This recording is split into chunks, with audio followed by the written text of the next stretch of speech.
여러분 안녕하세요. 독한 이순의 황용필입니다. 독한 이순, 책 읽는 60대란 말입니다. 그렇습니다. I am only age of 60. 그렇습니다. 오늘 제가 여러분들과 같이 살펴볼 책은 제럿 다이아몬드의 나와 세계라는 책입니다. 다이아몬드 교수는 우리나라에서 너무 잘 알려져 있죠. 총균세, 특히 인류의 탄생을 총과 세균과 쇠 이걸로 탁월하게 분석해서 퓰리처 상까지 받았고, 또 그 문명의 이기와 종말을 다룬 문명의 붕괴, 이 책은 마치 사무엘 헌팅턴의 문명의 충돌과 비슷한 아마 그런 영향을 받지 않았나 이런 생각도 갖고 있고, 그리고 전통과 현대의 건강한 화해 공존, 어제까지 세계, 이 책이 있고, 오늘은 인류의 내일에 대한 중대한 질문이라는 부제가 달린 미래에 대한 어떤 통찰, 이거에 대해서 얘기를 합니다. 어떤 나라가 국가는 부유하고 어떤 나라는 가난한가, 여기서 이제 물음을 제기하는데요. 그 나라 중에 하나가 이제 아프리카 잠비아하고 유럽의 네덜란드를 비교하죠. 국가적으로 보게 되면은 잠비아는 구리가 세계에서 가장 많이 매장돼 있고, 여러분 아시다시피 네덜란드는 오히려 지표면이 해수면보다 더 낮은 아주 열악한 국가죠. 그럼에도 불구하고 한 나라의 국민소득을 따져보니까 네덜란드 같은 경우는 연평균 22,000유로고, 그리고 잠비아 같은 경우는 200유로밖에 안 되거든요. 그 100배 차이를 나타내고 있다 이거죠. 이유가 무엇인가 생각을 해보죠. 첫째는 지리적 요인입니다. 따져보니까 이도에 굉장히 많이 차이를 두고 있는데요. 열대지방에 있는 나라보다도 오히려 온대지방에 있는 나라가 더 잘 살더라.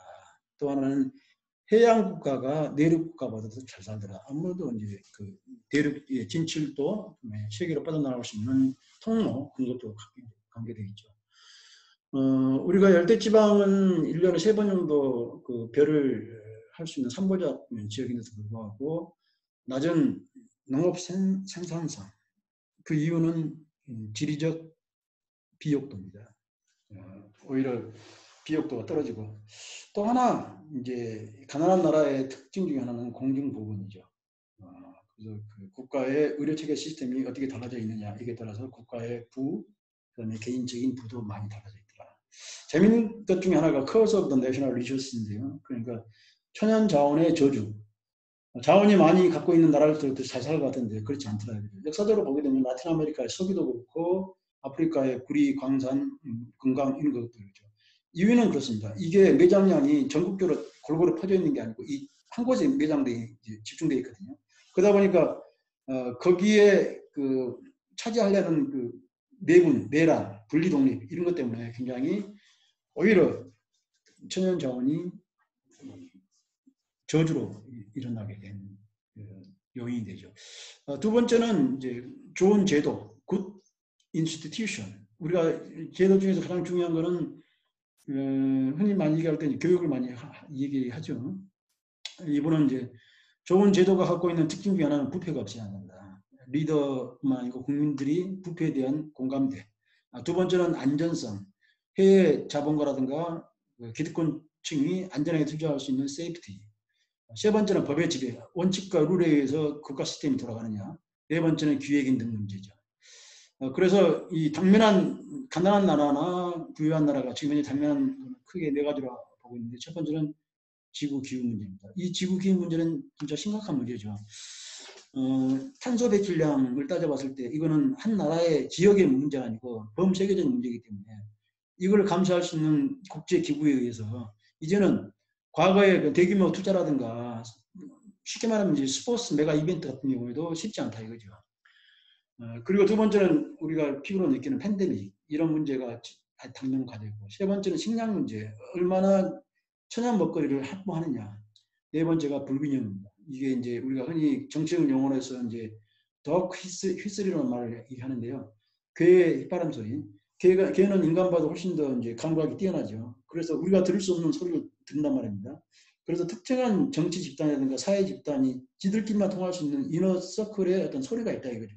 신호에 의해서, 시그널에 의해서, 심볼에 의해서 자기들끼리 뭉치고 흩어지고 또 하나의 그 세력화되는 이런 도구 히스 현상이 비단 그 정치적 문제뿐만 아니라 여러 가지 광범하게 우리 사회에서 퍼져 있다 이거죠. 이게 이제 당면 과제 중에 하나이고, 제라드 교수가 여기서 주장하고 있는 것은 국가적인 문제뿐만 아니고 개인의 문제도 제기했는데요. 건강하게 삶을 유지할 수 있는 방법이 뭔가 따져보니까 지금까지 인류의 어떤 그 건강을 잡아먹었던 사망 원인은 주로 비전염성 질환이었거든요. 그 쉽게 말하면 당뇨, 혈압, 비만 이것이죠. 그래서 특히 남태평양의 아주 천연 지역에 살고 있는 사람들이 비만보다 훨씬 더 떨어지고는 불구하고 이 사람들이 더 수명이 짧은 이유 중에 하나는 자기들의 신체적인 골격도 있고 또 하나는 이제 염분. 그래서 이분은 운동할 것을 강조하고 있고 저염식으로 식습관을 고쳐야 한다 이렇게 얘기를 하고 있습니다. 그런데 지금은 이러한 그 비전염성이 아니고 팬데믹이죠. 그러다 보니까 전혀 새로운 세계가 펼쳐지고 있고 새로운 질서가 펼쳐져 있죠. 그래서 앞으로 세계는 미국, 유럽, 아시아 이 세 블록 중에서 이걸 앞으로 어떻게 팬데믹을 잘 슬기롭게 대처해 나가느냐 이게 굉장히 중요하다고 보고 있는데 최근에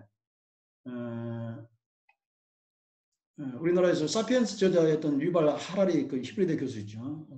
사피엔스 저자 이분과 함께 다이아몬드 교수가 이제 우리나라에 와서 대담을 했었거든요. 둘 다 똑같습니다. 총균세 이후에 세상을 바꿀 수 있는 힘은 AI와 바이오다.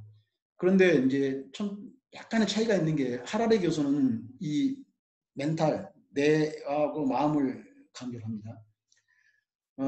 몸과 뇌를 다루는 차이는 19세기 영국과 인도의 차이와 훨씬 더 클 것이다. 이제는 이 멘탈리티, 저 참 여기에 대해서 많이 동조하는데요. 이분이 특이하게 이제 히브리대 교수니까 히브리대가 어디에 있습니까? 이스라엘이지 않습니까? 유대교의 전통에 있다 보니까 아무래도 멘탈리티가 굉장히 강하죠. 그럼에도 불구하고 또 다이아몬드 교수도 역시 AI와 바이오 기술을 얘기하지만 하나는 불평등이죠. 특히 바이오 기술은 생명 연장에 굉장히 결정적 키포인트를 갖고 있는데요. 이게 문제는 고가라 이거죠. 그래서 이 고가의 약을 섭취할 때 거기에서 불평등 문제가 생긴다 이거죠. 지금 코로나19 백신 문제도 어느 특정한 국가 집단에 의해서 이제 독점하려는 것 때문에 한동안 사회적으로 큰 문제, 지구적으로 문제가 생겼는데 이러한 불평등 문제를 어떻게 해결하느냐 그게 굉장히 중요한 이슈 중에 하나입니다. 최근에 우리나라가 이제 한국판 뉴딜 국민 보고 대회를 가졌는데요. 추격형 경제에서 선도형 경제, 탄소 의존 경제에서 저탄소 경제, 불평등 사회에서 포용 사회로 가겠다. 딱 제라드 교수가 얘기하고 있는 나와 세계의 어떤 그 주제라고 할 수 있습니다. 최근에 우리나라가 부동산 문제라든가 부의 편중 문제라든가 이념적인 문제 이것 때문에 굉장히 이제 불균형 문제, 불평등 사회가 굉장히 강조가 됐죠. 사회 안전망의 가장 핵심은 사람 중심 포용 국가라고 얘기하는데 오히려 이게 더 심화됐단 말입니다. 그래서 지금 현재 우리 정부에서도 그렇고 제라드 교수가 주장하고 있는 앞으로 인류 문제는 안전망 강화 속에서 얼마나 우리가 불평등한 문제를 제해하느냐 이게 그냥 큰 이슈 중에 하나라고 생각합니다. 이 교수도 얘기하는 게 이제 여기서 하드 사이언스하고 소프트 사이언스 얘기하는데요. 하드 사이언스 폴리스 저는 그렇게 얘기하고 싶은데 경성 과학의 정책은 국가라든가 사회 집단 지자체가 할 수 있는 문제죠. 그러나 내 개인적으로 할 수 있는 문제는 결국 소프트 사이언스 폴리스라고 생각합니다. 그거는 바로 자기 스스로 할 수 있는 운동, 식습관 양성입니다. 그 중에 멘탈리티, 역경에도 일어날 수 있는 그런 정신적인 내성이야말로 이것 보면 리지얼런스라고 부르죠. RQ라고 하는데요. 이런 그 영성과 건강한 신체와의 조합 이것이야말로 앞으로 인류가 당면한 개인이 당면한 가장 큰 이슈가 되지 않겠나 싶어서 우리가 이런 그 개인적인 건강, 영성 문제에 대해서 더 신경을 쓰는 그런 그 우리 일상이 되었으면 좋겠다는 생각을 다시 한번 강조하고 싶습니다. 고맙습니다.